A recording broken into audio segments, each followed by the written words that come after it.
Good morning बच्चों। कैसे हो आप? चलो करें स्टार्ट आज की क्लास।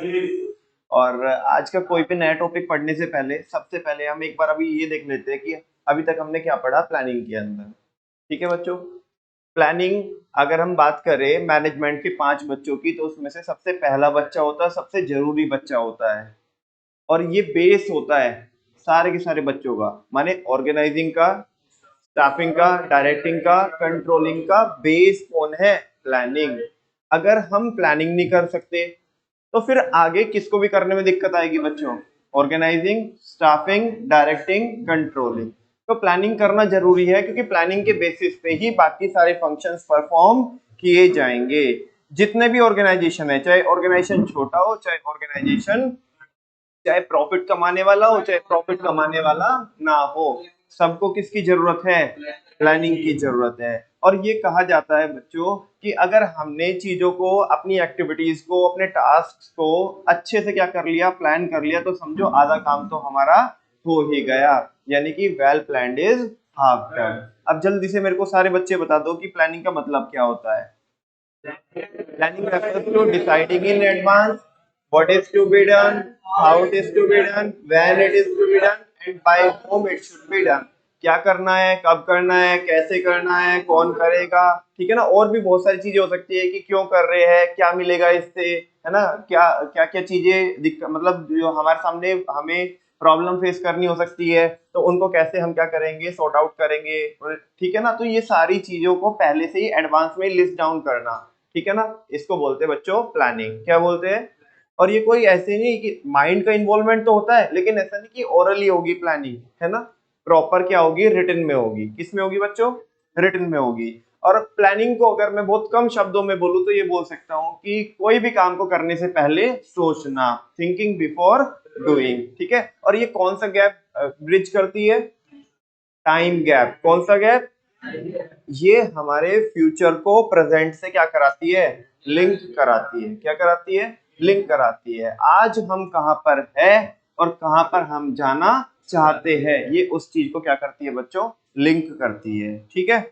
या हम ये भी बोल सकते हैं कि प्लानिंग फ्यूचर को किस में ही ले आती है?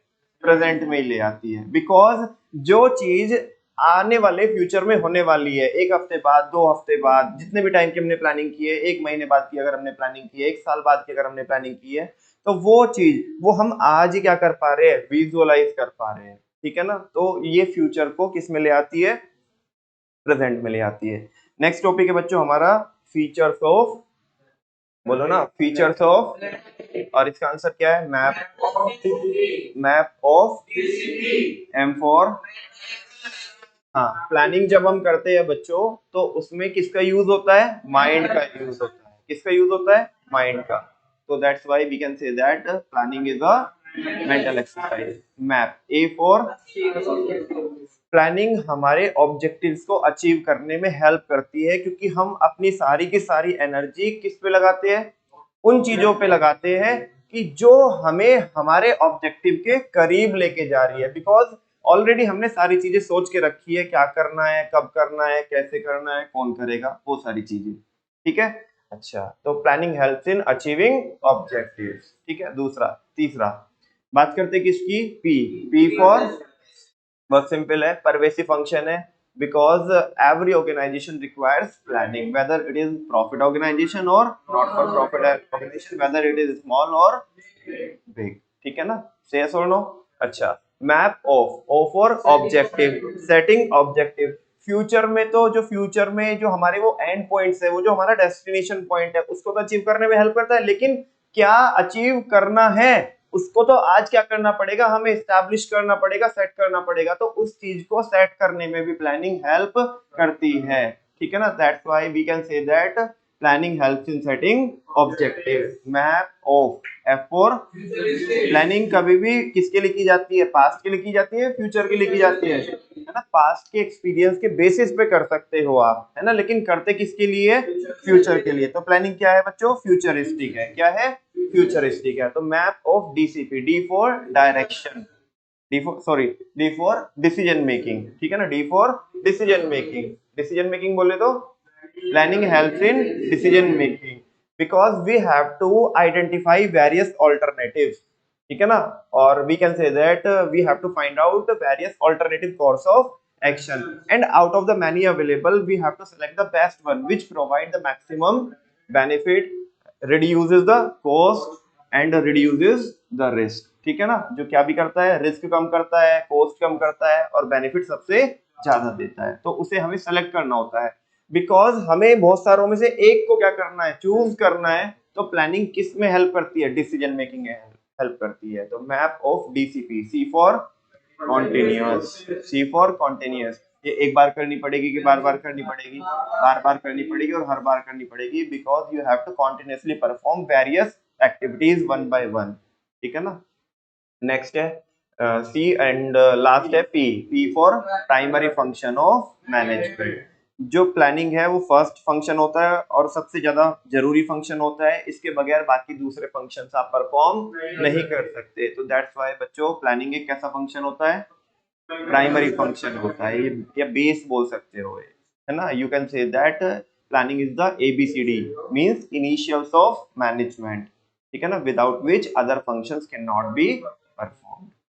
एक टॉपिक हमारा कंप्लीट हो जाता है, मैप ऑफ डीसीपी। क्वेश्चन क्या है इसका, फीचर्स ऑफ प्लानिंग। अगर हम बात करें किसकी, इंपोर्टेंस की, इंपोर्टेंस या सिग्निफिकेंस ऑफ प्लानिंग, तो वो क्या है बच्चों, ड्यूअस ID, D for direction, planning provides, है ना, जब हमने प्लानिंग की होती तो हम इधर उधर की बात नहीं करते, अभी थोड़ी देर पहले भी बोला था हमने, सारी की सारी जो अपनी एनर्जी है और जितने भी हमारे एफर्ट्स है वो हम सीधा अपने ऑब्जेक्टिव को अचीव करने के लिए क्या करेंगे, डिप्लॉय करेंगे, यूज करेंगे उस एनर्जी को, है ना, उस एनर्जी को चैनलाइज करेंगे केवल उन चीजों को करने के लिए जो हमारे प्लान में कवर अप है।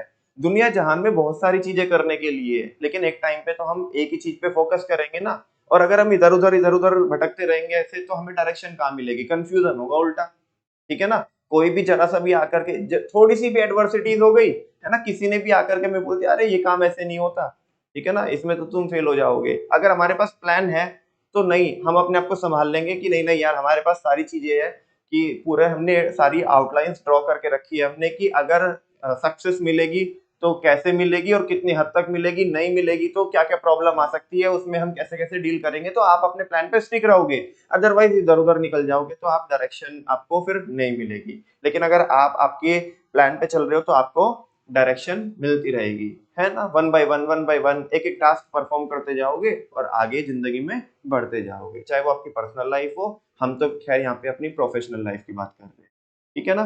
तो प्लानिंग क्या प्रोवाइड कराती है बच्चों, डायरेक्शन, ठीक है ना, ड्यूअस ID, U for planning reduces the risk of uncertainties और planning eliminate the risk of uncertainties, reduces the risk of uncertainties, because planning हमने अगर करी तो इसका मतलब ये नहीं है कि मार्केट में कुछ नहीं होएगा, है ना, एक्सटर्नल फैक्टर तो चेंज होंगे ना, बिकॉज वो तो अनकंट्रोलेबल है, मैं उनको कैसे कंट्रोल कर सकता हूँ, मैं उन्हें होने से नहीं रोक सकता हूँ, ठीक है ना, बहुत सारे फैक्टर है, पॉलिटिकल फैक्टर है, इकोनॉमिकल फैक्टर है, सोशल फैक्टर है, टेक्निकल फैक्टर है, लीगल फैक्टर है, एनवायरमेंटल फैक्टर है, ये सारे फैक्टर्स हमने बच्चों कहाँ पे पढ़े हैं, components of general environment third chapter में पढ़े हैं, बिजनेस एनवायरनमेंट के अंदर, तो इनको होने से नहीं रोक सकता मैं, लेकिन इनका जो नेगेटिव इंपैक्ट, एडवर्स इंपैक्ट मेरे ऊपर पड़ेगा उसको मैं बड़े अच्छे से क्या कर सकता हूँ, टैकल कर सकता हूँ, अगर मेरे पास प्लान है तो, मैंने अगर प्लानिंग की है, मेरे पास प्लान है, तो मैं इन चीजों को टैकल कर सकता हूँ, अदरवाइज नहीं कर सकता हूँ। तो इसके रिस्क को कम कर सकते हैं, अनसर्टेनिटीज के रिस्क को कम कर सकते हैं, एलिमिनेट नहीं कर सकते, ठीक है। अच्छा, DUO, O for overlapping and wasteful activities, planning reduces overlapping and wasteful activities, नहीं करेंगे आप, क्यों करेंगे ओवरलैपिंग, क्यों करेंगे, जो करना है जिसने करना है वही करेगा, तुम्हें कोई अगर टास्क मिला है मेरी प्लानिंग के अकॉर्डिंग तो तुम ही करोगे ना, वो दूसरा बंदा क्यों करेगा, तो ओवरलैपिंग नहीं होगी, ठीक है ना, और जब ओवरलैपिंग नहीं हो रही तो वेस्टफुल एक्टिविटीज नहीं होगी, क्योंकि ओवरलैपिंग अपने आप में क्या है, वेस्टफुल है ना, एक काम क्या हो जाएगा बच्चों, दोबारा हो जाएगा, ठीक है। तो DUOS, एस फॉर बोलो, हाँ, standard for controlling, planning establishes standard for controlling, अगर आप क्या करना चाहते हो, कंट्रोलिंग करना चाहते हो, क्या करना चाहते हो, और कोई ऑप्शन नहीं है, ठीक है। अगर आपने क्या होना है बच्चों, सक्सेस होना है तो आपको कंट्रोलिंग तो करनी पड़ेगी, मॉनिटरिंग तो करनी पड़ेगी। हम तो पूरा चैप्टर ही पढ़ के आ गए थर्ड वाला, है ना, वो मॉनिटरिंग तो कर रहे थे वहां पे हम एनवायरनमेंट की। ठीक है, तो अगर आप कंट्रोलिंग करना चाहते हो, मॉनिटरिंग करना चाहते हो, तो first of all you have to perform the first and basic function of management, that is planning, because without planning you can't do controlling. Why? Because controlling is blind without planning. Controlling क्या होती है? Blind होती है without planning. हम कर ही नहीं पाएंगे ना कंट्रोलिंग। वही वाली बात वापस से एग्जांपल के हेल्प से समझाता हूँ आपको कि मेरे प्रोडक्ट की कॉस्ट कितनी आई है, 480 रुपए आई है। कितनी आई है बताओ, अच्छा हुआ या बुरा हो? कंट्रोलिंग ब्लाइंड हो रही है ना, उसे कुछ पता ही नहीं पड़ रहा कि कितनी आनी चाहिए थी। अगर 400 आनी चाहिए थी और 480 आई, 480 आई, तो बुरा हुआ, है ना। हम अपनी टीम को बुला करके करेक्टिव एक्शन लेंगे, ठीक है। लेकिन अगर कॉस्ट कितनी आई बच्चों, 480 आई, और लेकिन आनी चाहिए थी कितनी, 500, तो उस केस में हमारे पास जो डेविएशन हमें आया है वो पॉजिटिव डेविएशन है कि नेगेटिव डेविएशन? Positive deviation. इस केस में हम क्या करेंगे, स्टैंडर्ड को रिवाइज करेंगे, ठीक है ना। तो कंट्रोलिंग तो कभी कर पाओगे आप, कंट्रोलिंग कब कर पाओगे, जब आप प्लानिंग करोगे। तो प्लानिंग वो स्टैंडर्ड देती है जिसके बेसिस पे आप क्या कर पाओगे, आगे चल करके कंट्रोलिंग कर पाओगे। कंट्रोलिंग क्या होती है, controlling refers to the comparison of actual performance with the planned performance and taking corrective action in case of negative deviation, and and to revise standard in the case of positive deviation, ठीक है ना। चलो, क्या क्या cover कर लिया हमने, D for direction, U for uncertainties, O for overlapping, S for standard for controlling, ID, I for innovative ideas. Planning promotes innovative idea. Planning किसको प्रमोट करती है, इनोवेटिव आइडियाज को प्रमोट करती है, बिकॉज हम अपनी टीम को क्या करते हैं, इन्वॉल्व करते हैं किसमें, डिसीजन मेकिंग में, है ना। उनका इन्वॉल्वमेंट कराते हैं फिजिकली भी और मेंटली भी। जब अगर मैं कोई चीज अपने आप से सोच रहा हूँ और with the help of team सोच रहा हूँ, तो मेरे माइंड में शायद वो आइडियाज ना आए जो अलग अलग पर्सन्स के माइंड में आ सकते हैं, है ना, क्योंकि सबका माइंड अलग तरीके से चलता है। क्या पता मैं वो चीज सोच पा रहा हूँ या नहीं सोच पा रहा हूँ जो आपको दिख रही है कि यार ये काम ऐसे भी हो सकता है ना। और जब हम डिस्कस कर रहे हैं, है ना, ऑल्टरनेटिव्स फाइंड आउट कर रहे हैं कि यार क्या क्या ऑप्शंस हो सकते हैं इस काम को करने के, और उनमें से बेस्ट एंड बेस्ट हम क्या करेंगे, सेलेक्ट करेंगे, तो बच्चों नए नए आइडियाज आ रहे हैं। क्या आ रहे हैं, नए नए। अपने को भी ऐसा लग रहा है कि यार ये तो मेरे माइंड में तो आया ही नहीं, ठीक है ना, बहुत अच्छा आइडिया है। तो प्लानिंग से क्या प्रमोट होते हैं, इनोवेटिव आइडिया। इससे हमारी टीम भी मोटिवेटेड रहती है, उन्हें ये भी लगता है, और साथ में ना क्या भी हो जाता है, प्रिंसिपल ऑफ इनिशिएटिव भी क्या हो जाता है, इम्प्लीमेंट हो जाता है। क्यों हो जाता है principle of initiative implement, because वो बोलता है आप आपके एम्प्लॉइज को एनकरेज करो कि वो आपको आइडियाज दे, सजेशन दे। प्लानिंग करोगे तभी तो होगा ना ऐसा। तुम्हारे ऑर्गेनाइजेशन में प्लानिंग ही नहीं होती, तुम कभी आइडियाज सुनते ही नहीं हो, ठीक है ना कोई बताता है, तो फिर कैसे होगा, इनोवेटिव आइडियाज को प्रमोट ही नहीं कर सकते आप, ठीक है। तो DUOS हो गया, और लास्ट बचा बच्चों डिसीजन मेकिंग। फाइनली जब आप लिस्ट डाउन करते हो बहुत सारे ऑल्टरनेटिव्स, उनमें से बेस्ट एंड बेस्ट वन एक क्या करते हो, सेलेक्ट करते हो, तो that's the real point of decision making. तो अगर आपको डिसीजन मेकिंग नहीं आ रही है ना, आप डिसीजन आपको जम नहीं रहा है कि कैसे ले हम डिसीजन, तो प्लानिंग करो, बिकॉज प्लानिंग में बच्चों आपको at some point of time एक कंक्लूजन आपको क्या करना होता है, ड्रॉ करना होता है, एक पॉइंट पे अराइव करना होता है आपको out of the many options available, ठीक है ना। तो प्लानिंग से क्या हो जाती है, डिसीजन मेकिंग हो जाती है। अभी तक हमने कितनी चीजें पढ़ी, 3 चीजें पढ़ी। जनरली प्लानिंग क्या होता है, deciding in advance what is to be done, how it is to be done, when it is to be done, and by whom it should be done, है ना। और we can say that thinking before doing is considered as a planning, ठीक है। चलो next है features. Features बोले तो map of DCP, और आपकी जो इंपोर्टेंस है वो क्या है, ड्यूअर्स आईडी। और तो कोई टॉपिक नहीं पढ़ा ना हमने, आज हमें नया टॉपिक पढ़ना है बच्चों। नेक्स्ट है लिमिटेशंस ऑफ प्लानिंग। अभी तक तो बहुत गुणगान किए ना प्लानिंग के, प्लानिंग ये, प्लानिंग वो, इससे ये हो सकता है, उससे वो हो सकता है, थोड़ा नीचे उतारो ना अभी इसको, ठीक है। The limitations of planning are given as under. पहला, प्लानिंग क्रिएट्स रिजिडिटी। रिजिडिटी होती है, समझते हो रिजिडिटी क्या होती है, हाँ, हार्डशिप जो होती है ना, जो बोलते हैं ना कि मेरा तो ये ट्रैक है, मैं तो इसी पे चलूंगा, हिंदी में अगर बहुत अप्रोप्रिएट वर्ड बोले तो कठोर, ठीक है ना। हाँ कठोर, या मतलब मैं अपने ट्रैक से नहीं हिलने वाला हूँ, रिजिडिटी। मैं अपने ट्रैक पे जो मैंने डिसाइड करके रखा है, जो हमने प्लान करके रखा है, मैं उसी पे स्टिक हूँ। हम दूसरी चीजें सोचेंगे ही नहीं, ठीक है। मैंने एक प्लानिंग बनाई है, मैंने एक प्लानिंग करी है, एक प्लान बनाया है, और सारे बच्चों को ये भी पता होना चाहिए कि प्लानिंग ऐसे तो होंगी नहीं। It is a time consuming process. ये कैसी प्रोसेस होती है? टाइम कंज्यूमिंग प्रोसेस होती है। ओके, कहीं पे भी बैठ के प्लानिंग कर लेंगे क्या हम? ठीक है, प्रॉपर एक क्या होगा, एम्बियंस क्रिएट करना पड़ेगा वहां पे। जो हमारे जो टॉप मोस्ट एग्जीक्यूटिव्स है ना, वो आएंगे, चीजें डिस्कस करेंगे, टाइम भी लगेगा, कॉस्ट भी आएगी, और फिर जाकर के at some point of time हम क्या ले पाएंगे, डिसीजन ले पाएंगे कि भाई ये काम को ऐसे करना है, ठीक है। अच्छा, अभी हमने प्लानिंग करने में एक हफ्ता गला दिया। एक महीने बाद एक बंदा बोलता है कि हमारे टीम का ही, ध्यान से सुनना बच्चों, कि सर ये काम को हम ऐसे नहीं ऐसे करेंगे। ए तू जाना, एक हफ्ता गलाया हमने ये डिसाइड करने में, तो हमें बता रहा है अभी, ठीक है ना। तब बताना था ना। अभी तो हम जिस भी ट्रैक पे हैं हम उसी पे चलेंगे। शायद शायद मैं ये नहीं कह रहा हूँ कि वो सही है या गलत है, वो सही भी हो सकता है, वो गलत भी हो सकता है, लेकिन हम तो अपने ट्रैक से नहीं हट रहे ना। देखो यही चीज जब मैं पॉजिटिव एंगल से देख रहा था तो इसकी इंपॉर्टेंस बन जा रही थी कि मेरे को दिशा मिल रही है। क्या मिल रही है? मैं इधर उधर नहीं भटक रहा हूं, है ना भाई। लेकिन ऐसी सिचुएशंस को भी तो एनकाउंटर करना पड़ सकता है ना, कि जहां पे आपको अपने आप को चेंज करना होगा एज पर the need of environment. Environment आपको हल्के हल्के से हिंट दे रहा है ना। कोई भगवान तो आके बताएंगे नहीं, आपकी टीम मेंबर ही बता रहे कि सर ऐसे प्रॉब्लम आ रही है। अरे तू जानना काहे बता रहा है, हमने प्लानिंग की हुई है, बहुत टाइम लगाया हुआ है, पैसा लगाया हुआ है, टॉप मोस्ट एग्जीक्यूटिव्स ने डिस्कस किया, तू क्या बताएगा? ठीक है ना। तो कई बार बच्चों ऐसा हो जाता है कि हम अपने प्लान पे इतना ज्यादा स्टिक हो जाते हैं कि हम इधर उधर सोच ही नहीं पाते, देख ही नहीं पाते। तो उस केस में प्लानिंग की क्या बन जाती है, लिमिटेशन बन जाती है, कि हम ना नैरो माइंडेड हो जाते हैं, ओपन माइंडेड नहीं रहते कई बार, है ना। मैं ये नहीं कह रहा हूँ कि हमेशा ये लगेगी लगेगी, ठीक है ना। एक ही चीज को अगर मैं पॉजिटिव एंगल से देख रहा हूँ तो वही इसकी इंपॉर्टेंस बन के आ रही है, और उसी चीज को अगर मैं थोड़ा नेगेटिव सेंस में देखूं तो उसकी लिमिटेशन बन जा रही है। प्लानिंग क्रिएट्स रिजिडिटी, कि प्लानिंग क्या क्रिएट कर देती है? रिजिडिटी, है ना। कठोरता क्रिएट कर देती है कि मैं अपने ट्रैक से क्या ही नहीं हो रहा हूँ, डेविएट ही नहीं कर रहा हूँ। मैं चीजों को, बाकी जो चीजें उनको देखना ही नहीं चाहता हूँ।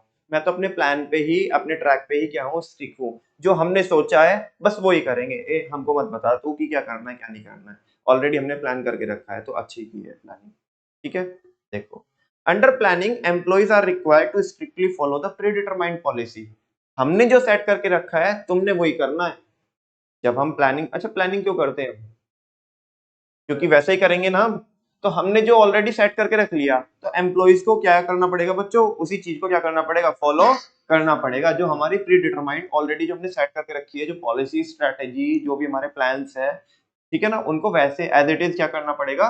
फॉलो करना पड़ेगा। So it brings rigidity to the method of work. तो ये फ्लेक्सिबिलिटी नहीं लेगा। अच्छा एक बताता हूँ मैं आपको कि जो रिजिडिटी है, थोड़ा सा और सुनो, कि वो फ्लेक्सिबिलिटी का ऑपोजिट होता है। किसका ऑपोजिट होता है? फ्लेक्सिबिलिटी का। तो इससे बच्चों हमारा जो फ्लेक्सिबिलिटी का स्कोप है ना, वो क्या हो जाता है? खत्म हो जाता है। और ये जो हमारे मेथड ऑफ वर्क है, जो वर्किंग स्टाइल हमारा, उसमें रिजिडिटी क्रिएट करता है कि नहीं भाई हम तो ऐसे ही करेंगे, ठीक है ना। तो ये किसका क्या हो सकता है? लिमिटेशन हो सकता है। बात समझ में आई? नेक्स्ट है बच्चों, planning doesn't provide guarantee of success. Planning क्या नहीं प्रोवाइड करती आपको? मैंने प्लानिंग कर ली तो इसका मतलब 100% मेरे को सक्सेस मिलेगी मिलेगी? नहीं ना, ऐसे कैसे होएगा बेटा? उसके लिए तो क्या करना पड़ेगा, काम भी तो करना पड़ेगा ना। मैंने केवल प्लान बना करके, है ना, और कूलर में पानी डाल करके सो जाऊं, या कुछ काम ना करूं उसके लिए, तो बात बनेगी क्या? नहीं बनेगी। उसके लिए एक्चुअल में क्या भी तो करना पड़ेगा, है ना। इससे केस स्टडी भी आती है कि एक मैनेजर ना, एक मैनेजर मान लिया कोई भी, एक मिस्टर अमन है, और मिस्टर अमन ने प्लान बनाया, और अब वो ना अब उसमें आ गए, कंफर्ट जोन में आ गया कि अरे अब तो हमने प्लानिंग बनाया, तो देख लेंगे, चीर देंगे, फाड़ देंगे, ये कर देंगे, वो कर देंगे, अब तो दुनिया देख लेंगे, जहान देख लेंगे, है ना, टर्नओवर इतना कर देंगे, पूरी मतलब वो कहानी बताएगा, है ना, कि पूरी की पूरी इसकी कथा बताएगा। और उसके बाद बोलेगा कि बताओ क्या जो वो है, जो व्यू है मिस्टर अमन का, कोई भी वो जो जिस भी पोस्ट पे होगा, मैनेजर होगा जो भी, वो बताएगा क्या वो उसका व्यू करेक्ट है या नहीं है। और अगर करेक्ट है तो क्यों है, और नहीं है तो क्यों नहीं है करेक्ट। तो आप बताओ। भैया हमें तो केस स्टडी समझ में नहीं आई। अरे बेटा बस इतना है, सारी कहानी में बस इतना है कि उसने प्लानिंग कर ली और अब वो ये बोल रहा है अब तो हमें सक्सेस होने से कोई नहीं रोक सकता। बोलो ना, बोलो ना, ऐसा है क्या? उसके रीजनिंग में क्या दोगे आप? ये वाली हेडिंग दोगे, planning doesn't provide guarantee to success. उसने कहीं पे भी इम्प्लीमेंटेशन की बात नहीं की। मैंने कहीं पे बताया कि आपको केस स्टडी में कि इम्प्लीमेंटेशन की बात की है या ऐसे वर्क कर रहे हैं। उन्होंने केवल क्या बनाया, जस्ट प्लान बनाया। क्या बनाया?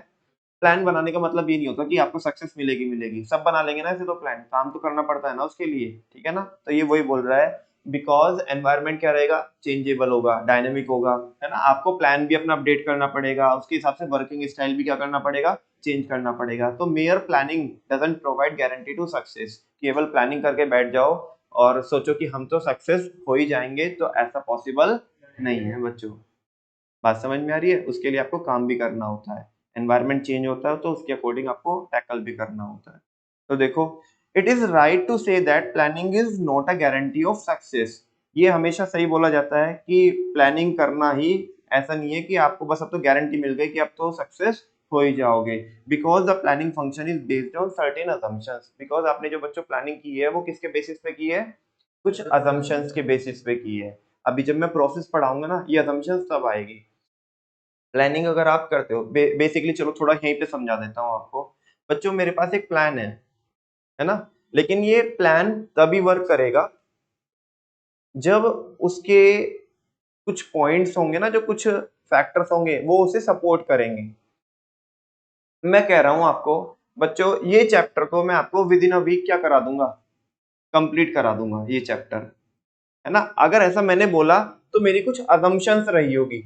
मैंने जो प्लान बनाया है मेरी कुछ अजम्पशन रही होगी। मेरी अजम्पशन ये रही होगी कि मैं तो सारी चीजें पॉजिटिव पॉजिटिव मान के चल रहा हूँ कि बारिश नहीं होएगी, इंटरनेट की कनेक्टिविटी बराबर आएगी, बच्चे मेरे को कोऑपरेट करेंगे, ठीक है ना। जो काम दूंगा मैं, नोट्स दूंगा तो नोट्स टाइम से करेंगे, ठीक है। और अगर मैंने रिवीजन बोला तो रिवीजन भी टाइम से करके आएंगे ताकि मैं यहाँ पे एफिशिएंटली करा सकूं। तो मैं ये सारी असम्पशन मान के चल रहा हूँ। और अगर ये सारी असम्पशन, मैं तो पॉजिटिव पॉजिटिव ही सोचूंगा ना, ये सारी असम्पशन के बेसिस पे मैंने प्लान बनाया कि मैं एक हफ्ते में चैप्टर को क्या करा दूंगा, कंप्लीट करा दूंगा। बताओ मेरा ये जो प्लान है ये किन्हीं असम्पशंस के ऊपर बेस्ड है, नहीं है। इनमें से कुछ असम्पशंस तो इंटरनल है, कुछ तो क्या है, इंटरनल है जो मेरे कंट्रोल में है, और कुछ असम्पशंस कैसी है, एक्सटर्नल है जो मेरे कंट्रोल में बिल्कुल भी नहीं है, ठीक है ना। अच्छा, लेकिन अगर ये जो असम्पशंस है, ये असम्पशंस ऐसे वर्क नहीं करेगी, तो बताओ मेरा प्लान वर्क करेगा क्या? नहीं ना। मेरा जो चैप्टर मेरे को कंप्लीट कराना है, प्लानिंग, वो एक हफ्ते से 2-3 दिन आगे भी जा सकता है, पहले भी हो सकता है ना। अगर आपने बहुत ज्यादा कोऑपरेट किया तो शायद एक दिन पहले हो जाए, आधा दिन पहले हो जाए, ठीक है ना। और अगर आपने बहुत क्या किया, आप मतलब कोऑपरेट नहीं कर रहे हो, यहाँ पे जो आपको बोला जा रहा है वो इंस्ट्रक्शंस आप मान नहीं रहे हो, है ना, तो 2 दिन 3 दिन भी लेट हो सकता है ना। इलेक्ट्रिसिटी अगर दिक्कत कर जाए तो शायद क्लास ही हमारी क्या हो जाए, पोस्टपोन्ड हो जाए। तो जो आज के दिन पे जो मैंने प्लान बनाया है, वो मेरा जो प्लान है ना बच्चों, वो किसी असम्पशन के ऊपर बेस्ड होता है। किसके ऊपर बेस्ड होता है? और बहुत सारी असम्पशन ऐसी होती है जिनको मैं कंट्रोल कर सकता हूँ, मतलब वही इंटरनल फैक्टर, माइक्रो एनवायरनमेंट। इसीलिए बच्चों मैंने वो चैप्टर आपको पहले पढ़ाया, ताकि बाकी आगे के जो चैप्टर्स है ना उनमें थोड़ा थोड़ा थोड़ा थोड़ा कभी भी इसका कंटेंट आएगा तो आप समझ जाओ कि हाँ हम ऑलरेडी पढ़ के आए हैं। और कुछ फैक्टर्स होते हैं मैक्रो फैक्टर जो मेरे कंट्रोल में नहीं है, ठीक है ना। तो फिर आपको क्या करना पड़ेगा, उसी के अकॉर्डिंग क्या करना पड़ेगा, अपने प्लान को क्या करना पड़ेगा, चेंज करना पड़ेगा। हमने तो बोला था कि एक हफ्ते में हमें सक्सेस मिल जाएगी, इस चैप्टर को हम कंप्लीट कर लेंगे, कहाँ हुआ पूरा? बिकॉज असम्पशन सी क्या हो गई, चेंज हो गई, ठीक है ना। तो हमारा प्लान किसके ऊपर बेस्ड होता है, असम्पशंस के ऊपर बेस्ड होता है। तो प्लानिंग करने का मतलब ये नहीं है कि बस अब तो आपको सक्सेस मिल ही जाएगी, बिकॉज बच्चों असम्पशंस क्या भी हो सकती है, चेंज हो सकती है। You know very well, environment is dynamic. Environment dynamic होएगा तो असम्पशंस भी क्या हो जाएगी, चेंज हो जाएगी। और प्लान किसके ऊपर बेस्ड है? तुम एक बार प्लान बना करके बैठ गए, असम्पशंस हो गई चेंज। मैं तो आपसे ये पूछना चाहता हूँ कि वो प्लान ऑब्सोलीट हो गया या वर्किंग में है अभी भी? ऑब्सोलीट हो गया, you have to prepare the next one, Q1, ठीक है। देखते हैं, कह रहे हैं कि planning function is based on certain assumption. जो प्लानिंग फंक्शन होता है ना वो कुछ असम्पशंस के ऊपर बेस्ड होता है रिगार्डिंग द फ्यूचर। किसके रिगार्डिंग में? फ्यूचर के रिगार्डिंग में। And no one can provide guarantee, और कोई भी इस चीज की गारंटी नहीं दे सकता दैट assumptions आर 100% एक्यूरेट। मैं इस चीज की गारंटी दे सकता हूँ कि लाइट आएगी आएगी, इलेक्ट्रिसिटी हमेशा अवेलेबल रहेगी, मैं इस चीज की गारंटी दे सकता हूँ कि इंटरनेट हमेशा अवेलेबल रहेगा। ह्यूमन नेचर डायनेमिक होता है, मैं हमेशा ये बोल सकता हूँ कि आप मेरे को डेली का डेली कोऑपरेट करोगे, मैं अपनी गारंटी नहीं ले सकता। मैं ये बोल सकता हूँ कि हमेशा मैं पोलाइटली आपके साथ बिहेव करूंगा।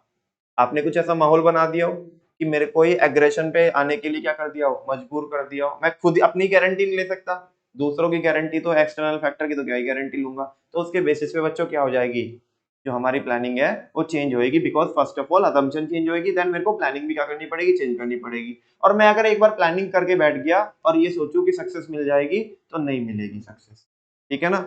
बिकॉज जो प्लानिंग है वो आपको क्या नहीं प्रोवाइड करेगी, बोलो ना, गारंटी प्रोवाइड नहीं करती। एक जो one time planning continuously monitor कर रहे हो आप, असम्पशन चेंज हो रही है, प्लान को अपडेट कर रहे हो, मॉडिफाई कर रहे हो, सेट असाइड कर रहे हो, न्यू वन से क्या कर रहे हो, रिप्लेस कर रहे हो, ठीक है ना, चीजों को बराबर से मॉनिटरिंग कर रहे हो, है ना, तो तब तो क्या हो जाएगा तब। लेकिन उसके लिए तो कॉन्टिन्यूसली वर्क करना पड़ेगा, लेकिन वन टाइम से ऐसा नहीं होगा कि आपको सक्सेस मिल जाएगी। और 100% तो तब भी कोई नहीं बोल सकता, अगर कॉन्टिन्यूसली भी तुम अपडेट करते जा रहे हो तो 100% क्या चीज होती है, 100% तो कोई चीज होती नहीं है, ठीक है ना। 100% कैसे हम आज के दिन पैसे कैसे बोल सकते हैं हमें सक्सेस मिलेगी मिलेगी, फ्यूचर तो अनसर्टेन है ना।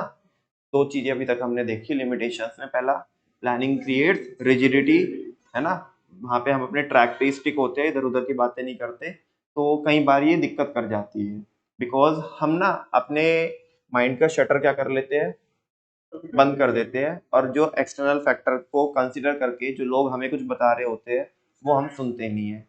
कोडेक का एग्जांपल ले सकते हैं क्या, पहले वाले में प्लानिंग क्रिएट्स रिजिडिटी, उनके माइंड में तो बस एक बात आ गई कि हमने, चलो ठीक है, हमने डिजिटल कैमरा इन्वेंट कर दिया, लेकिन अगर हमने उसे मार्केट में लॉन्च कर दिया तो हमारा एग्जिस्टिंग बिजनेस क्या हो जाएगा, लोग उन्हें क्या कर रहे हैं, सलाह दे रहे हैं, सजेशंस दे रहे हैं, लेकिन वो नहीं सुन रहे किसी की, बिकॉज वो तो अपने प्लान पे क्या है स्टिक है, उनके एक बार माइंड में आ गए, तो प्लानिंग ने देखो क्या कर दी, रिजिडिटी क्रिएट कर दी, है ना। तो यहाँ से भी उसे क्या कर सकते हो, लिंक कर सकते हो।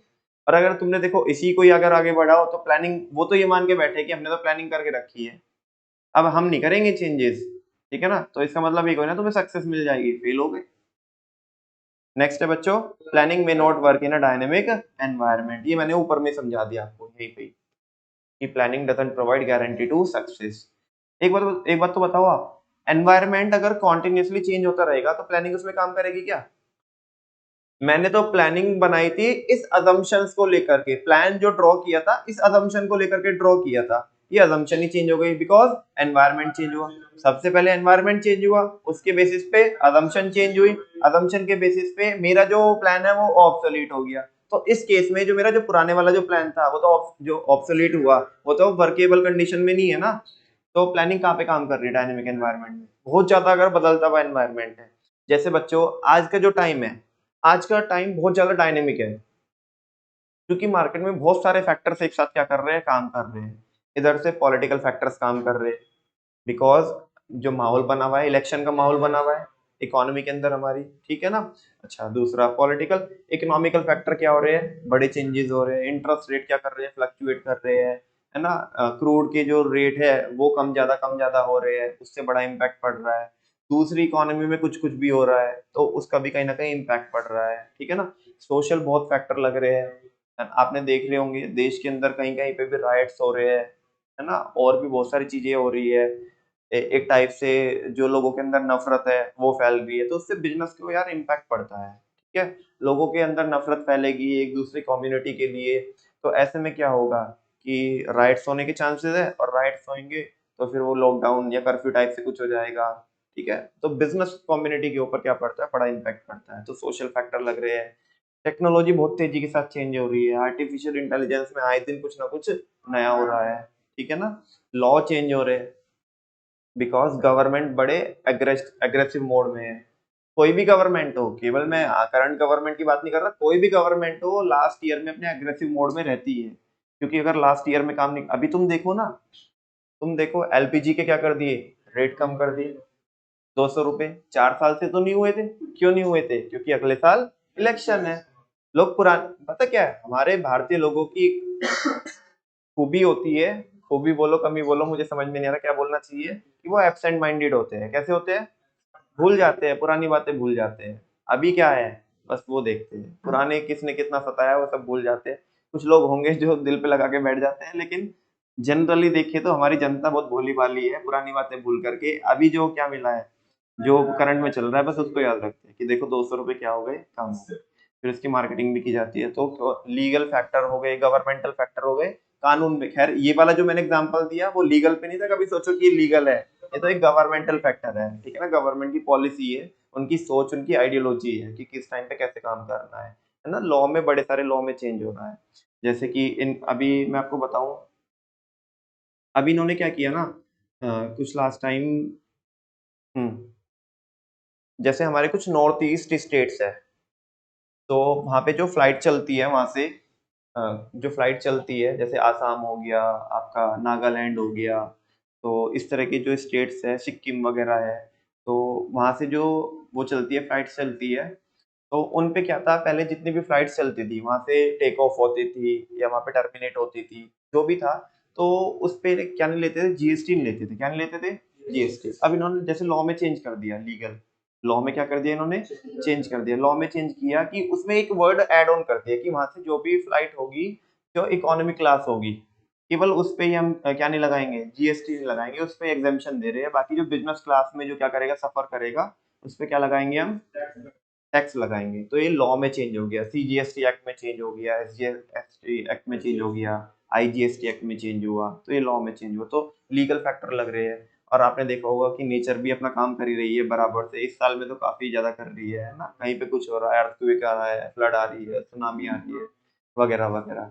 तो बड़े सारे फैक्टर चल रहे हैं, ध्यान से सुनना बच्चों अभी। तो ये सारे फैक्टर्स को मिला करके क्या बनता है, एनवायरनमेंट बनता है। जब ये सारे फैक्टर चेंज हो रहे हैं तो एनवायरनमेंट भी चेंज हो रहा है, और बड़ी तेज स्पीड से चेंज हो रहा है। तो ऐसे में बच्चों जो हमारी प्लानिंग है ना, जो हमने प्लानिंग की है, तो वो ना बहुत ज्यादा वर्किंग कंडीशन में नहीं होती। आपको ना आपके प्लान के अंदर ऐसे ऐसे टाइम पे ऐसे प्रोविजंस डालने चाहिए, प्लान इतना फ्लेक्सिबल इनफ बनाना चाहिए आपको कि अगर उसमें मार्केट में फैक्टर चेंज हुए तो उस प्लान को आप मॉडिफाई करके उसी को क्या कर सको, वर्किंग कंडीशन में ला सको। इतना रिजिड मत बनाना प्लान कि एनवायरनमेंट चेंज हो जाए, तुम अपने प्लान में चेंज ही ना कर पाओ, और वो प्लान पूरा का पूरा क्या हो गया, खत्म हो गया। अब आपको क्या करना पड़ रहा है, नया प्लान बनाना पड़ रहा है। जब तक आपने नया प्लान बनाया, एनवायरनमेंट फिर चेंज हो गया, तो बस आप प्लानिंग प्लानिंग ही खेल रहे हो, ऐसा मत कर देना, ठीक है ना। हालांकि ये प्लानिंग की क्या है, मतलब ये तो मैंने जो आपको बताया, ये बताया कि एक्चुअल में आपका ये वर्किंग स्टाइल होना चाहिए। लेकिन ये दिक्कत तो है ना, ये प्रॉब्लम तो है ना प्लानिंग की, कि क्योंकि प्लानिंग एक टाइम कंज्यूमिंग प्रोसेस है। प्लानिंग एक क्या है, टाइम कंज्यूमिंग प्रोसेस है। और एनवायरनमेंट क्या है, डायनेमिक है। जब तक हमने प्लानिंग बनाई तब तक क्या हो गया, एनवायरनमेंट चेंज हो गया, तो प्लानिंग क्या ही नहीं कर रही है, हमारी डायनेमिक एनवायरनमेंट में काम ही नहीं कर रही है, वर्किंग कंडीशन में ही नहीं आ रही है। तो देखो, planning is based on future happening. Planning किसके ऊपर बेस्ड होती है, कि भाई वही assumptions, मतलब कि फ्यूचर में अगर ऐसा हुआ तो सारे बच्चों ने सपोर्ट किया, तो इलेक्ट्रिसिटी बराबर रही, तो पूरे बारिश नहीं हुई, तो एनवायरनमेंट फेवर में रहा, तो हम ऐसे ऐसे करेंगे, तो फ्यूचर हैपनिंग के ऊपर हमारा प्लान होता है। And the business environment is dynamic, और ये तो कोई बताने की बात ही नहीं है कि बिजनेस एनवायरनमेंट कैसा होता है, डायनेमिक होता है। Nothing is constant except change, कुछ भी कॉन्सेप्ट कांस्टेंट नहीं होता है, किसके बगैर, मतलब किस छोड़कर, किसको, चेंज को। चेंज ही परमानेंट है, बाकी सब क्या है, टेम्परेरी है। चेंज हमेशा होगा, है ना। सनराइज हुआ है तो सन सेट भी होगा, दिन हुई है तो रात भी होगी, ठीक है ना। Planning doesn't provide the desired result. Planning क्या नहीं प्रोवाइड कराएगी बच्चों, डिजायर्ड रिजल्ट नहीं प्रोवाइड कराएगी। When such changes happen in the environment, जब इस तरह के चेंजेस बड़े हो रहे होंगे एनवायरनमेंट, ठीक है। बात समझ में आई आपको। नेक्स्ट है, planning involves huge cost. Planning involves, क्यों, क्यों, बिकॉज प्लानिंग को करने के लिए हमारे बच्चों जो टॉप मोस्ट एग्जीक्यूटिव्स है वे लगेंगे, है ना। तुम्हें पता है कि कंपनीज एक्ट के अंदर जो हमारे जो टॉप मोस्ट एग्जीक्यूटिव होते हैं, जो बोर्ड ऑफ डायरेक्टर होते हैं, जो डायरेक्टर्स बेसिकली सारे के सारे मिला करके जितने भी डायरेक्टर होते हैं, उनको कंपनी का हम कितना परसेंट तक सैलरी दे सकते हैं। मतलब पूरे साल में उनको जो सैलरी जाती है कंपनी की, जितना भी प्रॉफिट होता है ना, there is a section called 198 in the companies act 2013। उसके अकॉर्डिंग हम क्या करते हैं बच्चों, प्रॉफिट कैलकुलेट करते हैं। क्या करते हैं, कंपनी का प्रॉफिट कैलकुलेट करते हैं सेक्शन 198 के अकॉर्डिंग। और जितना प्रॉफिट सेक्शन 198 में आया कंपनीज एक्ट के, उसका 11% हम क्या दे सकते हैं, सैलरी के फॉर्म में दे सकते हैं। किसको, अपने बोर्ड ऑफ डायरेक्टर को, जितने भी डायरेक्टर है।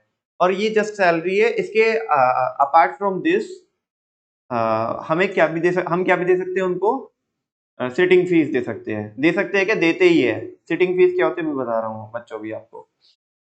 कंपनी को हर साल में 4 मीटिंग करनी होती है, मतलब बोर्ड ऑफ डायरेक्टर को 4 मीटिंग हमेशा, हाँ, एक फाइनेंशियल ईयर के अंदर आपको करनी ही होती है। ठीक है।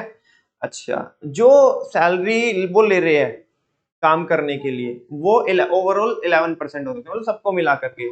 बच्चों 11% का मतलब ये ना चिल्लू पिल्लू सैलरी होती है। आप रिलायंस की बात करो, रिलायंस की, है ना, रिलायंस का प्रॉफिट कितना है, बोलो ना। मैं अपने मन से एक नंबर मान लेता हूँ, जस्ट एक कोई कंपनी है, चलो रिलायंस नहीं लेते, कोई भी एक कंपनी लेते जिसका 1000 करोड़ का प्रॉफिट है साल का। कितना प्रॉफिट है, 1000 करोड़ का प्रॉफिट है। 11% कितना बनता है उसका, बोलो ना। 1000 करोड़ का 110 करोड़, 110 करोड़ की सैलरी। ये मैंने कुछ भी नहीं बोला, 110 करोड़ की सैलरी। मार्केट में ऐसी बहुत सारी कंपनीज है जिनके प्रॉफिट इससे मतलब अनाप शनाप प्रॉफिट आते हैं, उनका 11%, ये तो 110 करोड़। मान लिया कितने लोग हैं, 10 लोग हैं। कितने लोग हैं, एक एक के हिस्से में कितने आ रहे हैं, या कुछ भी नहीं है भाई, ये कुछ भी मैं बोल रहा हूँ। एक एक के हिस्से में ऐसे भी आते हैं, जो ये पूरा नंबर आया ना, एक एक के हिस्से में इतना भी आता है। किसकी बात कर रहा हूँ, नॉर्मल एम्प्लॉइज की बात नहीं कर रहा हूँ, जो टॉप लेवल जो एम्प्लॉइज है हमारे, मतलब CEO, COO, CFO, MD, chairman, ठीक है ना, इस तरह के जो लोग होते हैं, जो बोर्ड ऑफ डायरेक्टर के अंदर होते हैं, मतलब वो डायरेक्टर भी होते हैं बेसिकली। ठीक है। अच्छा, जब भी एक मीटिंग होगी तो एक बंदे को 1 लाख रुपए की सिटिंग फीस मिलेगी। क्या मिलेगी, जस्ट वो मीटिंग को अटेंड करने के लिए आया ना, तो 1 लाख रुपए की से क्या मिलेगी बच्चों, सिटिंग फीस मिलेगी। हाँ बोलो ना। अच्छा, ये जो टॉप मोस्ट, ये जो एग्जीक्यूटिव्स आ रहे हैं, क्या ये सड़क पे बैठ के ए चलो, चलो जल्दी से प्लान बताओ क्या है, ऐसे करेंगे क्या, ये मीटिंग्स वगैरह कहाँ पे होगी, बोलो ना। या तो अगर हम अलग अलग जगह से लोग आ रहे हैं, डायरेक्टर सारे जरूरी तो है नहीं कि एक ही जगह से, कुछ फॉरेन डायरेक्टर भी हो सकते हैं हमारी कंपनी के, कुछ अलग अलग एरिया से भी हो सकते हैं, कुछ इंडिपेंडेंट डायरेक्टर्स होते हैं, है ना। तो या तो हमको एक वेन्यू डिसाइड करेंगे, है ना, एक वेन्यू डिसाइड करेंगे। अब वो वेन्यू कौन भी हो सकता है, 5 स्टार होटल भी हो सकता है, 3 स्टार होटल भी हो सकता है, हमारी कंपनी के हेड ऑफिस भी हो सकता है ना। उसमें सारे आपको क्या करने पड़ेंगे, अरेंजमेंट करने पड़ेंगे पूरी। उनकी जो हॉस्पिटैलिटी, अगर कहीं आप क्या कर रहे हो, बाहर कर रहे हो, डायरेक्टर बाहर से आ रहे हैं किसी वेन्यू में, तो उनकी हॉस्पिटैलिटी क्या करनी पड़ेगी, प्रॉपर अरेंज करनी पड़ेगी, प्रॉपर सिक्योरिटी देनी पड़ेगी। अब मान लिया अंबानी जी जाएंगे, मुकेश अंबानी, तो ऐसे चले जाएंगे, पूरी जेड प्लस सिक्योरिटी है, उसका खर्चा है। हाँ बोलो ना। प्लानिंग करने के लिए सारे डायरेक्टर आ रहे हैं, और उनको सिटिंग फीस जा रही है, और वो सैलरी जा रही है, तो क्या कोई छोटा मोटा पैसा तो है नहीं, है ना।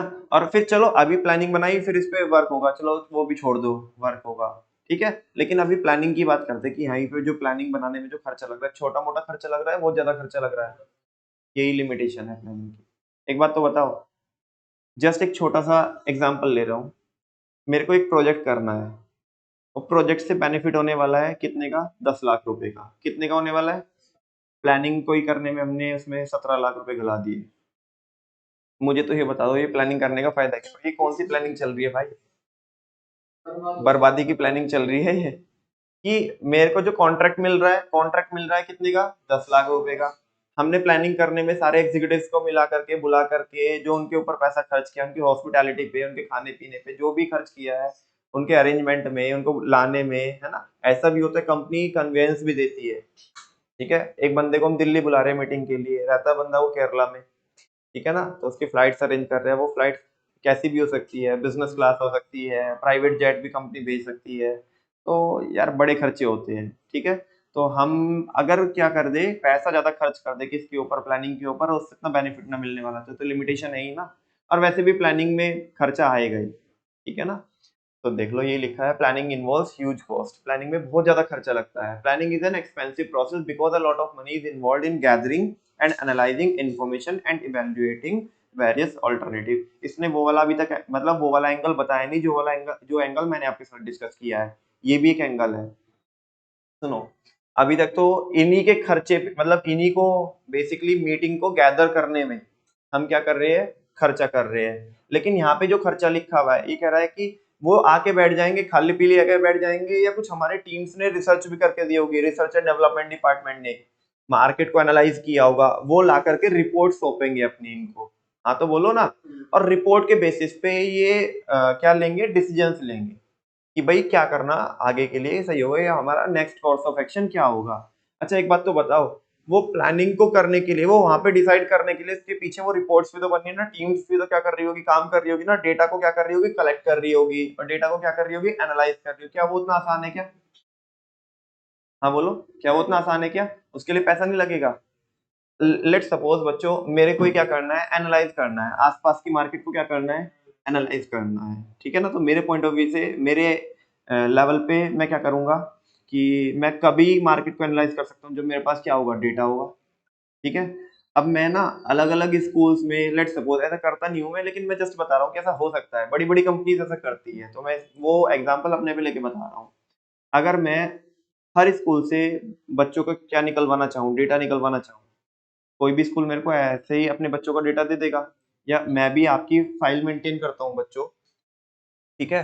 कोई आकर के अगर मेरे से ये पूछने लगे कि नमन भैया तुम्हारे यहाँ पे कौन कौन बच्चे आते हैं, उसका डेटा दे दो, तो क्या मैं उसको ऐसे ही डेटा दे दूंगा? नहीं दूंगा, है ना। सिक्योरिटी होती है बच्चों, डेटा की कॉन्फिडेंशियलिटी होती है आपकी, इसमें क्या है, सेंसिटिव इंफॉर्मेशन है, आपकी मेल है, आपके नंबर्स है ना, आपके सारे मतलब रिकॉर्ड्स है आपके, कि भाई आपकी परफॉर्मेंस 10th में कैसी चल रही थी, 11th में कैसी थी, उसके बेसिस पे हम आज डिसाइड करते हैं। तो ये मैंने बैच को कंटिन्यू करने के लिए, बैच को इफेक्टिवली मैनेज करने के लिए वो डेटा आपसे कलेक्ट किया है, उसके बेसिस पे मैं डिसीजन लेता हूँ, और फिर क्या करता हूँ, अपने बैच को कैसे कंटिन्यू करना है वो करता हूँ।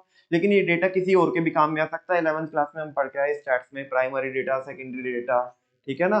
तो ये किसी और के भी काम में आ सकता है डेटा, तो हम ऐसे तो देंगे ये डेटा अभी अगर, लेकिन फिर भी मेरे को कुछ भी करके डेटा निकलवाना है, तो क्या करना पड़ेगा, मेरे को पैसा ऑफर करना पड़ेगा ना, कि भाई मेरे को बस जस्ट ये डेटा दे दो, आपकी एक्सेल शीट दे दो, मेरे को मेल कर दो, और इतना पैसे ले लो, कर दिए यार।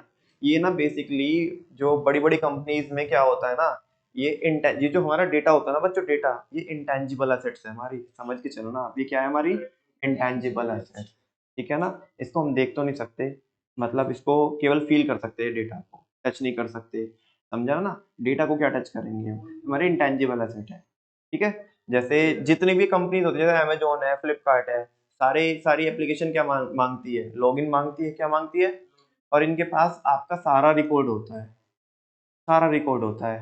और आपको क्या ऐसी आती है क्या, वे जो मेल आती है, बहुत सारी मेल्स आती है आपको, जिनको आप कभी पढ़ते भी नहीं हो, या पढ़ते भी होंगे, तो वो कैसे मिल आती है, वो उन्हें कैसे पता पड़ गया? क्योंकि वो कंपनी ने शायद डेटा बेचा है, वो कंपनी ने शायद डेटा बेचा है, उनको बहुत मोटा पैसा मिलता है इस चीज का। माने अगर 1 करोड़ कस्टमर का, तुम्हें क्या लगता है अमेजोन के पास 1 करोड़ कस्टमर कुछ है? मतलब छोटा, उनके पास तो इससे भी ज्यादा, बहुत ज्यादा कस्टमर का डेटा होगा। अगर उन्होंने जस्ट 1 करोड़ कस्टमर का भी क्या बेचा, डेटा बेचा, तो बहुत मोटा पैसा मिलेगा, बहुत मोटा पैसा, आप सोच भी नहीं सकते इतना मोटा पैसा मिलता है जस्ट एक एक्सेल शीट को मेल करने से, समझा क्या? क्योंकि ये डेटा बहुत यूजफुल है, इससे कोई भी कंपनी किसी भी कस्टमर को अपने फेवर में कर सकती है, कि ताकि वो क्या कर ले, वो प्रोडक्ट को बाय कर ले। अच्छा ऐसा क्यों होता है? चलो मैं रियल रियल एग्जांपल देता हूँ ना, रियलिटी वाला बिल्कुल। आपको बड़ी सारी फोन कॉल्स आती होगी कि जी आप 12th में हो, 12th के बाद क्या करोगे, और हमारे कॉलेज में एडमिशन लेना, ये कोर्सेज अवेलेबल है, तुम बोलते हो नहीं जी हमारे पास तो कॉमर्स है, वो तुम्हें बीटेक ऑफर कर रही है, ठीक है ना। फिर बोलते हैं कि नहीं कोई होगा तो बता देना, कहाँ से पूछा, उसके पास तुम्हारी मेल आईडी, मेल आ रही है, तुम्हारे पास नंबर, ठीक है। अब वो कोई एक पर्टिकुलर ऑर्गेनाइजेशन हो सकता है, वो क्या कर सकता है, ये डेटा बेच सकता है। हम्म हम्म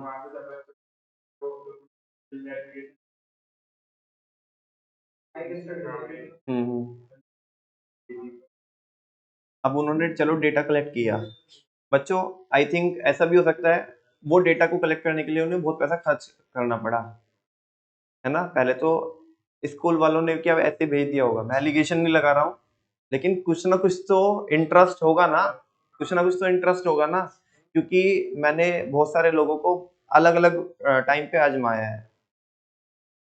एक बारी कुछ एक्चुअल में बच्चों का कुछ फायदा होना था, मतलब करियर काउंसलिंग थी, और तुम्हारे स्कूल वालों ने वहां पे नहीं भेजा था बच्चों को। 2 बार हमने मतलब ऑर्गेनाइज करवाई है बच्चों के लिए करियर काउंसलिंग, और एक बार तो भेज दिया था पहले, लेकिन दूसरी बार नहीं भेजा। क्यों? उसमें वाकई में बच्चों का एक्चुअल में क्या था, इंटरेस्ट था, बच्चों का इंटरेस्ट था, लेकिन स्कूल वालों को इंटरेस्ट नहीं था। इनफैक्ट उसमें क्या हो रहा था, मतलब वो रिलीजियस टाइप से जो वो होते हैं ना, फंक्शंस होते हैं, आपके यहाँ पे भी बड़े सारे वो फंक्शंस होते होंगे, जैसे मंदिर वगैरह में कुछ इस तरह के होते हैं कि ताकि हमारी सोसाइटी आगे बढ़ पाए, बच्चों को अच्छे अच्छे ऑप्शंस, क्योंकि जो पता नहीं होते वो पता चल जाए, तो उसमें वाकई में बच्चों का इंटरेस्ट था, उसमें नहीं भेजा आपके स्कूल वालों ने, है ना? इधर-उधर के बहाने ये वो, जबकि सारी चीज़ें पूरी वो मंदिर की तरफ से अरेंज थी। बच्चों का खाना-पीना भी, बच्चों के लाने और ले जाने का भी, जस्ट वो एक सोशल कॉज़ था। क्या था? सोशल कॉज़ था, है ना? उसमें मेरे को रिस्पॉन्सिबिलिटी मिली थी, क्योंकि बिकॉज़ मैं बहुत सारे बच्चों के टच में हूँ, तो मेरे को रिस्पॉन्सिबिलिटी मिली थी कि ये टास्क को तुम कर सकते हो, तो तुम करना, कि ताकि अलग-अलग स्कूल्स वालों से, बहुत सारे स्कूल्स वालों ने भेजा भी था, है ना? जिनको वाक़ई में ये इंटरेस्टिंग लगा था, और उन बच्चों का फीडबैक भी लिया था मैंने, तो उन्हें बहुत अच्छा लगा। जैसे शारदाधाम स्कूल है, तो बच्चे पहली बार गए थे, तो उन्हें बड़ा अच्छा लगा, उन्हें बहुत सारी चीज़ें पता भी चली, है ना? बहुत सारे बच्चों को ये नहीं पता था कि मैं सीयूईटी में कौन-कौन से कॉम्बिनेशन में जा सकता हूँ, कैसे-कैसे मेरे को देना होगा, कौन-कौन से कॉलेजेस, है ना? नॉर्मली तो ब लोगों को पता होते हैं, है ना? बहुत सारे ऐसे जो अनएक्सप्लोर्ड एरियाज़ रहते हैं, उनके बारे में नहीं पता, तो वो पता चल गया, ठीक है? जैसे बच्चों आप क्या कर सकते हो, एक कंबाइंड प्रोग्राम होता है कि आप बीबीए प्लस एमबीए कर सकते हो साथ में, ठीक है ना? बहुत कम बच्चों को पता होता है, वो भी किससे? आईआईएम से, ठीक है ना? जस्ट किसके बाद? 12th के बाद। एक एंट्रेंस एग्जामिनेशन होता है, वो अलग-अलग आईआईएम का अपना खुद का होता है, तो बहुत अच्छा कोर्स है वो, तो पता नहीं होता लोगों को, ठीक है? तो अब क्या है बच्चों, वो चीज़ को ख़ैर मतलब ये तो बात को मैं यहीं पे ड्रॉप करता हूँ कि वो स्कूल वालों ने वहाँ पे तो भेजा नहीं था। लेकिन एक ऐसे इंस्टीट्यूशन में जो जस्ट बच्चे को ये बता रहे हैं कि कुछ नहीं है, उनकी इंटेंशन प्योर सामने से नज़र आ रही है कि भई ठीक है, एट लास्ट वो मैसेज यही दे रहे हैं कि जी देख लेना, हमारे यहाँ पे एडमिशन ले लेना, ये कर लेना, वो कर लेना, ठीक है ना? तो यहाँ पे शायद स्कूल वालों का इंटरेस्ट हो सकता है। लेकिन जो पहले वाला मैंने बताया, वहाँ पे किसी का कोई इंटरेस्ट नहीं था। वहाँ पे जस्ट वो एक रिलीजियस फंक्शन था, और जहाँ पे किसका इंटरेस्ट इन्वॉल्वड था? बच्चों का इंटरेस्ट इन्वॉल्वड था। सोसाइटी को आगे कैसे बढ़ाया? तो वहाँ पे नहीं भेजा, वहाँ पे भेज दिया। अच्छा, चलो ठीक है, उनका इंटरेस्ट होगा। उनका इंटरेस्ट मे बी क्या हो सकता है? मे बी मनी हो सकता है, मे बी, ठीक है? अच्छा, वो इनके लिए तो, जिन्होंने भेजा, इनके लिए तो वो अर्न करने का शायद एक ज़रिया हो सकता है। लेकिन जिस ऑर्गेनाइज़ेशन को डेटा चाहिए, उसके लिए तो वो एक्सपेंडिचर है ना। अच्छा, शायद ऐसा भी सुनने में आया था कि गाड़ी भी अपनी भेजी थी, है ना? गाड़ी भी उन्होंने अपनी भेजी थी। क्यों भेजी थी?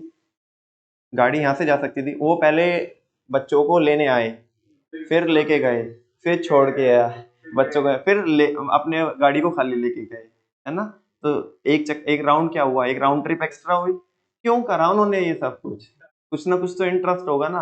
मैं जस्ट, मेरी कोई मैलिशियस इंटेंशन नहीं है, मैं जस्ट आपको इस पे बात आई है तो बस ये बता रहा हूँ कि प्लानिंग इन्वॉल्व्स ह्यूज कॉस्ट। बच्चों, जब एक डेटा को कलेक्ट करने के लिए एक ऑर्गेनाइजेशन, एक मतलब कोई भी अपने ट्रांसपोर्ट को एक राउंड ट्रिप में इधर-उधर ऐसे खाली भी घुमा सकता है, तो तुम समझो कि उस डेटा से कितनी चीजें, कितना फायदा निकलेगा, और वो डेटा को कलेक्ट करने में कितना पैसा जा रहा है। फायदा निकलेगा नहीं निकलेगा वो तो फ्यूचर की बात है, लेकिन आज के दिन पे तो पैसा क्या हो रहा है? खर्च हो रहा है ना। हाँ बोलो। अच्छा, ये डेटा को एनालाइज वो वहां पे बैठ के करेंगे। सबसे पहले तो मैं ये बताना चाहता हूँ कि इस डेटा को कलेक्ट करने में बहुत पैसा लग रहा है। दूसरी बात, फिर इसको एनालाइज किया जाएगा वहां पर। वहां पे क्या किया जाएगा? एनालाइज किया जाएगा। वो सारे लोग जो बोर्ड ऑफ डायरेक्टर के जो लोग हैं, वो बैठ करके इसे एनालाइज करेंगे और डिसीजन लेंगे, तो उसमें बहुत ज्यादा पैसा लगेगा। अल्टीमेटली प्लानिंग एक बहुत सस्ती प्रोसेस नहीं होती, बहुत महंगी प्रोसेस होती है, तो इट इन्वॉल्व्स ह्यूज कॉस्ट। तो इसका फायदा है कि लिमिटेशन है। Planning is an expensive process because a lot of money is involved in gathering and analyzing information and evaluating various alternatives. ठीक है, समझ में आया क्या आपको? प्लानिंग क्या है? एक एक्सपेंसिव प्रोसेस है, बिकॉज बहुत सारा पैसा जाता है किसमें? इंफॉर्मेशन को इकट्ठा करने में और उसे एनालाइज करने में, ठीक है, एंड इवेल्युएटिंग वेरियस ऑल्टरनेटिव, और उन्हें इवेल्युएट करने में कि इसमें कितना फायदा होगा, इसमें कॉस्ट आएगी, ठीक है, रिस्क कितना होगा, ये सारी चीजें फाइंड आउट करने में। If cost incurred on planning do not justify the benefit derive from it, then planning should be avoided. ये क्या है, मैंने इसका एग्जांपल अभी दिया था, मेरे को बता सकते हो? ये जो रेड में लिखा है ना, इसका एग्जांपल मैंने अभी आपको थोड़ी देर पहले दिया था।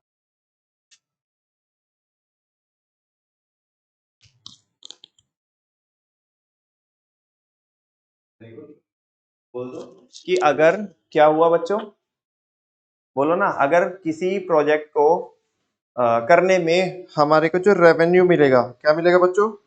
रेवेन्यू मिलेगा, वो कितना मिलेगा? 10 लाख रुपए। कितने मिलेंगे? और प्लानिंग करने में कितना पैसा जा रहा है? 17 lakhs जा रहे हैं। तो क्या बोल रहे हैं कि इस केस में हमें प्लानिंग को क्या करना चाहिए? अवॉइड करना चाहिए। यार कॉन्ट्रैक्ट ही उतने का नहीं है जितना हमने पैसा किस में लगा दिया? प्लानिंग में लगा दिया। बात समझ में आ रही है ना? तो यही तो बोला, वापस से देख लो। If cost incurred on planning do not justify the benefit, जो हम खर्चा कर रहे हैं किसके ऊपर? प्लानिंग के ऊपर, वो उससे जो मिलने वाला जो बेनिफिट है, बेनिफिट जो डिराइव होने वाला है उस चीज से, अगर वो उसे जस्टिफाई नहीं कर रहा। जस्टिफाई कब नहीं करेगा? जब प्लानिंग में खर्चा ज्यादा आ रहा होगा और उससे रेवेन्यू, उस कॉन्ट्रैक्ट से रेवेन्यू कम आ रहा होगा, then planning should be avoided. तो कहाँ प्लानिंग करनी है ना, विदाउट प्लानिंग के रह लो। तुम्हें प्लानिंग करके क्या 7 लाख अपने घर से देने हैं? कुछ मजा आ रहा है तुम्हें? नहीं ना, तो वैसा। ठीक है, नेक्स्ट क्या है? ये बड़ा सिंपल सा पॉइंट है, planning is a time consuming process. ऊपर वाले पॉइंट में कवर हो गया, डेटा को कलेक्ट करने में टाइम जाएगा, उसके बाद भी आधे बच्चे अपना नंबर गलत लेके आएंगे वहां पे, है ना? अच्छा, ऐसे ही करते कर सबकी, ऐसे ही चलती है सबका माइंड। हाँ जी। तो सुनो, तो पहले तो उस डेटा को कलेक्ट करने में बड़ा टाइम जाएगा, फिर उसे क्या करेंगे हम? इवेल्युएट करेंगे, एनालाइज करेंगे, फिर डिसीजन लेंगे। तो ये टाइम कंज्यूमिंग प्रोसेस है। अगर आपको अर्जेंसी में क्या लेना है? डिसीजन लेना है ना? तो क्या आप प्लानिंग कर सकते हो क्या? मान लिया कोई अभी ना, कोई आपको एक टास्क परफॉर्म करना है, वो जस्ट अगले 5 मिनट के अंदर आपको डिसीजन लेना है। तुम अपनी पूरी टीम को फोन कर रहे हो, चलो भाई अभी मेल डाल रहे हो, है ना, कि भाई सारे यहाँ पे इकट्ठा होंगे हम और यहाँ पे डिस्कस करेंगे। वो डिसीजन तो लेना तुम्हें 5 मिनट में, ठीक है ना? तो इस केस में बताओ प्लानिंग क्या कर सकते हो? तुम कर ही नहीं सकते हो, because planning is a time consuming process, है ना? आनंद फानंद में प्लानिंग नहीं होती, बराबर से पीस ऑफ माइंड के साथ क्या होती है? प्लानिंग होती है। तभी इनोवेटिव आइडियाज आ सकते हैं, तभी आप चीजों को डिस्कस करके एक बेस्ट एंड बेस्ट डिसीजन ले सकते हो। आनंद फानंद में, बहुत ज्यादा इमरजेंसी में तो आप क्या ही नहीं कर सकते? प्लानिंग कर ही नहीं सकते। समझ में आया ना बच्चों बात? तो बोल रहे it is a time consuming process. कैसी प्रोसेस है? टाइम कंज्यूमिंग प्रोसेस है because a lot of time is needed, क्योंकि हमें बहुत ज्यादा टाइम चाहिए होता है for analysing and evaluating data, data को एनालाइज करने में और उसे इवेल्युएट करने में। Planning can not be done in case of emergencies. Planning कर नहीं सकते हम किस केस में? इमरजेंसी के केस। ठीक है, नेक्स्ट है planning reduces creativity. Planning reduces, finally ध्यान से सुनना बच्चों, प्लानिंग क्या क्रिएट करती है? रिजिडिटी क्रिएट करती है। सबसे फर्स्ट पॉइंट में हमने ये देखा था, जब प्लानिंग ने रिजिडिटी क्रिएट कर दी, क्योंकि जो हम सोच के आए हैं हम वही करेंगे। अब तुम मुझे कुछ भी बोलते रहो, कितने भी तुम मेरे को कंस्ट्रक्टिव आइडियाज देते रहो, मैं सुनूंगा नहीं। और जब मैं सुनूंगा नहीं, तुम आगे से वो आइडियाज दोगे नहीं, ठीक है ना? और हमारी टीम को एक मैसेज ये जाएगा कि यार ये सुनते ही नहीं है हमारी बात। क्यों? बिकॉज इनके पास ऑलरेडी प्लान है, जो इन्होंने सोचा है ना ये तो बस वही करेंगे, हमारी बात नहीं सुनेंगे अभी। तो इससे प्लानिंग से क्या भी कम होती है बच्चों? क्रिएटिविटी कम होती है। अब आ जाओ आप किस पे? इम्पोर्टेंस पे। किस पे आ जाओ? इम्पोर्टेंस में मैंने आपको एक इम्पोर्टेंस पढ़ाई थी प्लानिंग की। Planning promotes innovative idea.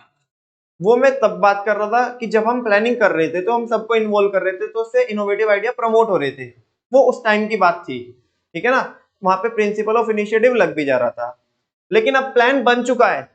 अब प्लान, सारे बच्चों को पता है यार, पैसा इतना लगा दिया प्लान में, टाइम इतना लगा दिया। अब आकर के कोई क्या दे रहा है हमें? आइडिया दे रहा है, सजेशन दे रहा है। उसके बाद बताओ, तुम प्रैक्टिकली सोचो, तुम क्या सुनोगे? क्या उसको सुन करके अपने प्लान चेंज कर दोगे? क्या क्या बोलोगे तुम?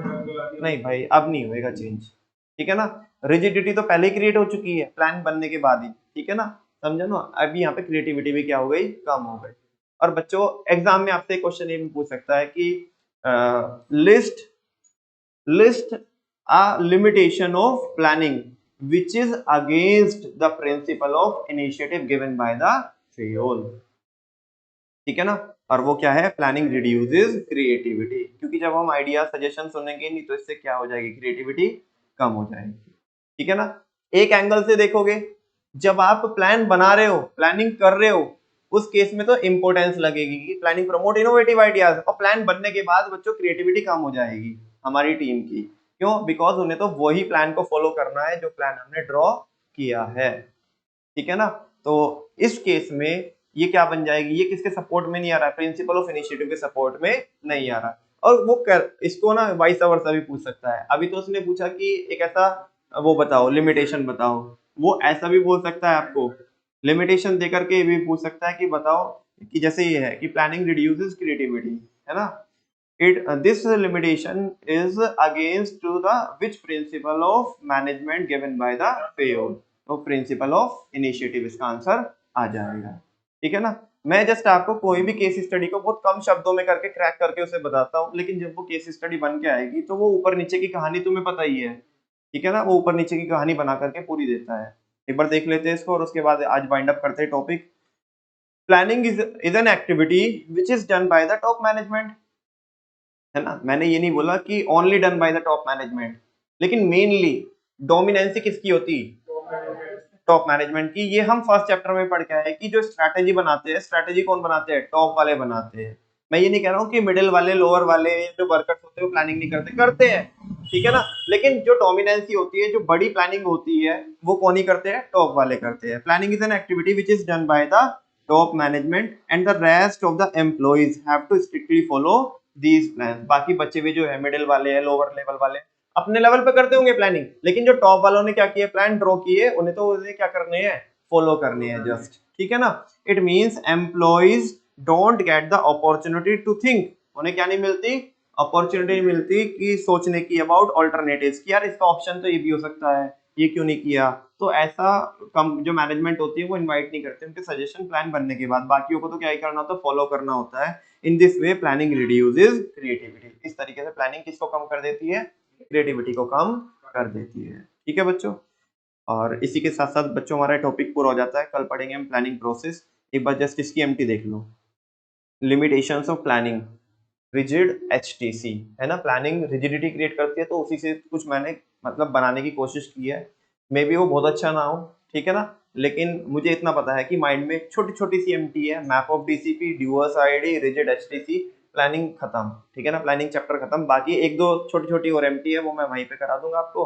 और जितनी भी प्रोसेस है, मतलब बच्चों प्लानिंग में प्रोसेस है, उसके स्टेप्स है, बहुत सारे स्टेप्स है, ऑर्गेनाइजिंग में है, स्टाफिंग में है। इनफैक्ट स्टाफिंग में तो दो दो प्रोसेस है, एक सिलेक्शन प्रोसेस है और एक स्टाफिंग प्रोसेस है। डायरेक्टिंग में प्रोसेस है तो, लेकिन वो मतलब ऐसा इतनी ज्यादा मैं सब प्रोसेस कंसीडर नहीं करता हूँ, वो वैसे जस्ट पैराग्राफ की फॉर्म में है। और लास्ट है कंट्रोलिंग। लगभग लगभग करके ऐसे जितने भी प्रोसेस है ना, पांचों के पांच फंक्शन की लगभग लगभग 50 स्टेप्स है उनमें। कितने स्टेप्स है, लगभग लगभग 50 स्टेप्स है, 40 to 50, मेरे को बिल्कुल एग्जैक्टली याद नहीं है ऐसा कितने हैं। अभी बोलोगे तो मैं बोल दूंगा यहाँ पे सारे वन बाय वन, है ना, लेकिन ऐसे याद नहीं है कि कितने, 40 और 50 की रेंज के बीच में है ना। और बच्चों ये मैं आपको एश्योरेंस दिलाता हूँ कि 50 की 50 हेडिंग एक दिन ऐसा आएगा कि मैं आपको यहीं पे, आप उछल उछल के खुद अपने आप से हो के बोलोगे, ठीक है ना। यहीं पे मैं सारी हेडिंग आपको करा के भेजूंगा, ठीक है ना, आपके फिंगर टिप्स पे करा के भेजूंगा।